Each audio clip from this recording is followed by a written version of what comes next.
Bienvenue à notre discussion sur le système financier et bancaire. Aujourd'hui, on va décortiquer ensemble du matériel pédagogique. Oui, des extraits d'un support d'Adonis Éducation, en fait. C'est assez bien fait pour saisir les bases. Exactement. L'idée, c'est de comprendre un peu mieux qui sont les joueurs, comment l'argent bouge, le rôle des marchés, puis aussi pourquoi il faut des règles. Et les défis d'aujourd'hui, là. C'est ça, on essaie de sortir l'essentiel pour que ce soit clair et rapide. D'ailleurs, pour ceux que ça intéresse vraiment d'approfondir, Adonis offre une formation complète là-dessus, avec suivi, cours, tout ça, à partir de 69 € par mois. Mais bon, pour l'instant, Pour l'instant, commençons par le début peut-être. Les circuits économiques. oui, bonne idée. C'est quoi, au juste, un circuit économique? Imagine des routes, là. Des routes où circulent les biens, les services, puis l'argent. Ça bouge en différents groupes qu'on appelle les agents économiques. OK, les agents économiques, ça, c'est les ménages, les entreprises, l'État. C'est pas mal ça. Les ménages, ils consomment, ils épargnent.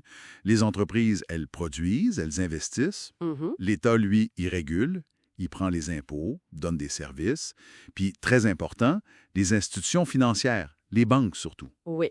Elles font le lien, entre ceux qui ont de l'argent de côté et ceux qui en ont besoin pour un projet. Ce qu'il faut retenir, c'est que tout le monde dépend des autres. C'est interdépendant. D'accord. Et au centre de tout ça, il y a l'argent, la monnaie. On s'en sert tout le temps, mais ces fonctions de base, Ah, la monnaie.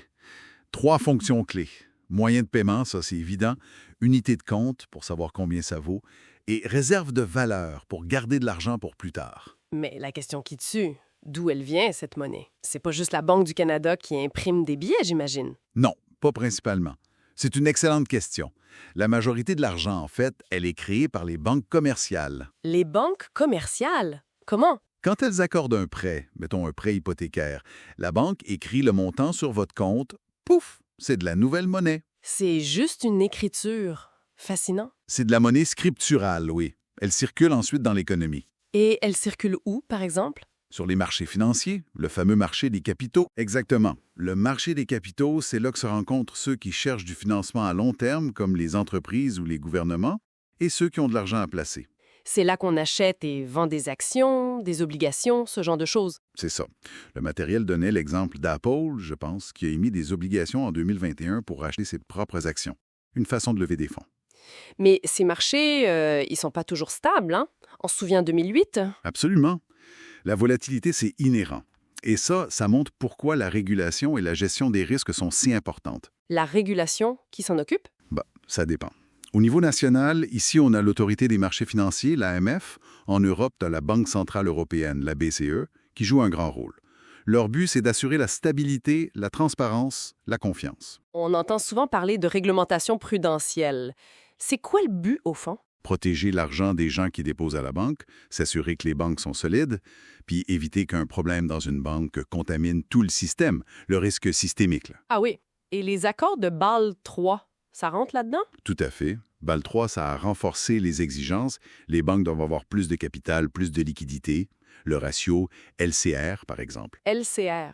Liquidity Coverage Ratio, ça oblige les banques à avoir assez d'actifs liquides, du cash facile d'accès, mettons, pour tenir 30 jours si jamais il y a une grosse crise de liquidité. OK, donc les banques doivent gérer plein de risques différents. Le risque qu'on les rembourse pas. Le risque de crédit, oui. Que les taux d'intérêt bougent, Risque de marché. de manquer d'argent rapidement. Risque de liquidité. Suivre les lois. Exactement. Risque opérationnel et risque de conformité. C'est complexe. Et tout ça dans un monde qui change super vite. Il y a les défis d'aujourd'hui, la compétition. Oui, la concurrence est féroce. Les banques traditionnelles face aux fintechs, aux néobanques, elles doivent analyser leur position, faire leur SWOT. Tu sais, force, faiblesse, opportunité, menace. Puis la technologie, l'intelligence artificielle, le big data, la blockchain, ça change tout. Ça transforme tout.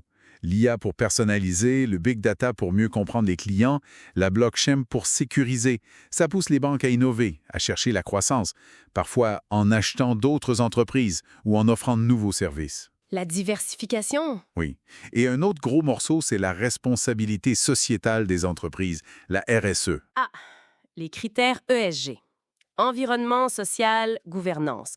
On en entend de plus en plus parler. Et c'est plus juste pour l'image. Ça devient central. On parle d'investissement durable, d'obligations vertes. Bon, si on essaie de résumer tout ça, qu'est-ce qu'il faut retenir? Ce qui est fascinant, je trouve, c'est de voir comment tout est lié.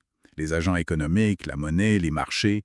Et cet équilibre constant entre vouloir innover, surtout avec la technologie, et le besoin d'avoir des règles solides pour pas que ça dérape. Mhm. Puis maintenant, cette nouvelle dimension-là, la durabilité, l'ESG qui prend de plus en plus de place. Alors, comprendre tout ça, même juste les grandes lignes, c'est pas mal essentiel pour s'y retrouver aujourd'hui, non? Ça nous touche tous d'une façon ou d'une autre. Absolument. Puis une petite question pour réfléchir en terminant. Si les critères ESG deviennent vraiment aussi importants qu'on le dit, comment on va évaluer la performance d'une banque demain? Est-ce que ce sera juste le profit ou est-ce que l'impact sur la société et l'environnement va peser aussi lourd?